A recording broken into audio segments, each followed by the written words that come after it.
기대해 나에게 주신 하루를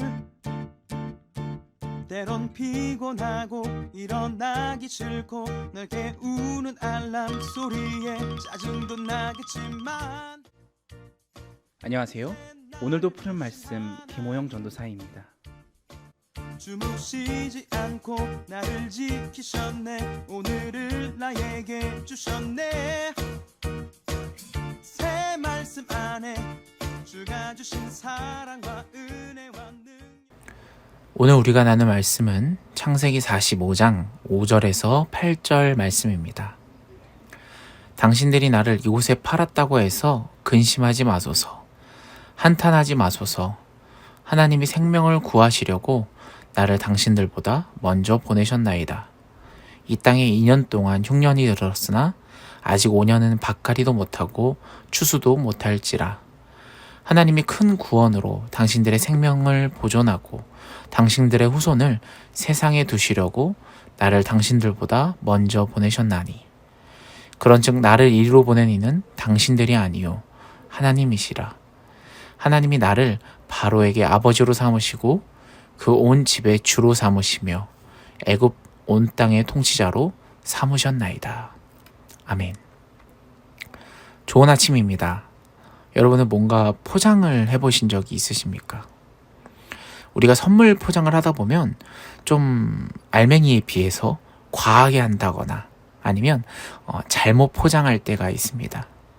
속에 알맹이랑 맞지 않게 박스 포장을 해야 함에도 불구하고 종이나 비닐 포장을 한다거나 속에 알맹이가 엄청 작은데 과하게 크게 포장할 때가 있죠.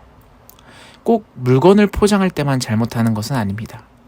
우리가 입으로, 말로 무언가 포장할 때 잘못 포장해서 말을 할 때가 있습니다. 특히 신앙적으로 누군가 이야기를 할 때 말이죠.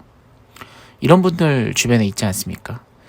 뭔가 본인이 잘못을 저질러 놓고 하나님이 하셨다 하는 분들 주변에 종종 계시지 않습니까? 본인의 잘못을 하나님께 떠밀거나 하나님의 이름으로 포장해버리는 정말 잘못된 포장이죠. 하나님이 하셨다. 오늘 본문도 이 잘못된 포장으로 의미를 다르게 해석하는 내용이 등장을 합니다. 오늘 이 말씀을 통해서 우리가 참된 의미를 찾고 은혜가 넘치는 말씀이 되기를 간절히 소원합니다. 창세기 45장 오늘 말씀을 보시면 요셉의 고백이 등장합니다. 여러분, 요셉이 어떻게 이집트로 오게 된 것입니까?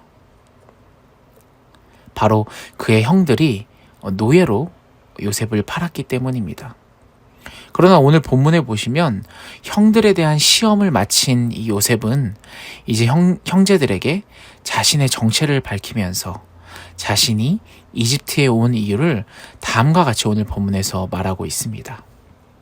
5절을 보시면 하나님이 생명을 구원하시려고 나를 당신들 앞서 보내셨나이다. 7절에 보시면 하나님이 큰 구원으로 당신들의 생명을 보존하고 당신들의 후손을 세상에 두시려고 나를 당신들 앞서 보내셨나니. 8절을 보십시오. 그런즉 나를 이리로 보낸 이는 당신들이 아니요 누구시라고요? 하나님이시라. 아멘. 그는 형제들의 비윤리적이고 죄악된 행동을 그들의 탓으로 돌리기보다는 하나님과의 관계에서 자신이 이집트로 온 이유, 즉 과거 자신이 경험한 불행과 고통에 어떤 의미가 있는지를 이해하고 있습니다. 이것은 바로 무엇을 의미합니까? 이것은 바로 용서와 화해하는 자의 고백입니다. 여러분, 요셉은 형들에게 당신들을 용서한다고 직접 말하지 않고 자신의 삶이 가지고 있는 이 신앙적 의미가 무엇인지를 말하고 있습니다. 이 과거의 잘잘못들을 따지기보다는 삶이 가지고 있는 이 현재적 의미와 미래적 비전을 그들에게 말하고 있는 것이죠. 저 같으면 이 형제들 멱살을 잡으면서 형님들이 어떻게 그럴 수 있습니까? 라고 막 흔들어댈 텐데 요셉은 어떻게 얘기합니까? 용서한다고 말도 하지 않고 신앙적으로 어떤 의미가 있는지 자기의 비전과 현재의 의미를 이야기하고 있는 것입니다. 여러분, 용서와 화해를 원하는 사람은 과거를 따지거나 원망하기보다는 자신의 삶의 의미를 하나님과의 관계 속에서 깨닫고 신앙적 비전을 발견하는 것입니다. 오늘 본문의 요셉처럼 말이죠. 이것은 과거의 아픔을 평화의 에너지로 승화시키는 것이며 바로 분열된 공동체를 치유하는 행위입니다. 여러분들도 이 세상을 살아가다 보면 누군가를 용서해야 된다거나 누군가와 화해해야 되는 경우가 있지 않습니까? 그럴 때 과거 이야기를 막 꺼내고 너가 뭘 잘못했네, 내가 뭘 잘못했네, 이런 걸 따지다 보면 용서가 잘 되지도 않고 화해가 잘 되지가 않습니다. 진정한 용서와 화해는 그 사람의 과거나 그 사람을 원망하기보다 잘잘못을 따지는 것이 아니라 오늘의 본문의 요셉처럼 자신의 삶의 의미를 하나님과의 관계 속에서 찾아가고 또 깨닫고 서로 신앙적 비전을 발견하는 것이 바로 올바른 용서와 화해인 것입니다. 그렇다면 여러분, 이 요셉의 고백은 형들의 잘못된 행동을 마치 정당화하는 것은 아닙니다. 형들이 요셉을 판 행동을 하나님의 구원의 행동으로 일부러 이해하려는 것도 굉장히 잘못된 것입니다.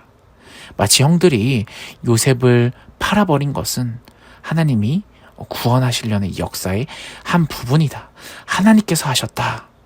이 요셉을 판 거는 하나님이시다. 이런 식으로 이해해서는 절대 안 된다라는 것이죠. 하나님의 구원의 역사를 위해서는 이 죄된 행동이 때로 필요하거나 유용하다고 주장해서는 절대 안 됩니다. 요셉을 죽이려 했던 형들의 행동은 분명히 그 형들의 잘못인 것이고 그들은 이를 회개합니다. 그리고 요셉의 용서와 고백은 형들의 이러한 회개를 전제하고 있는 것입니다.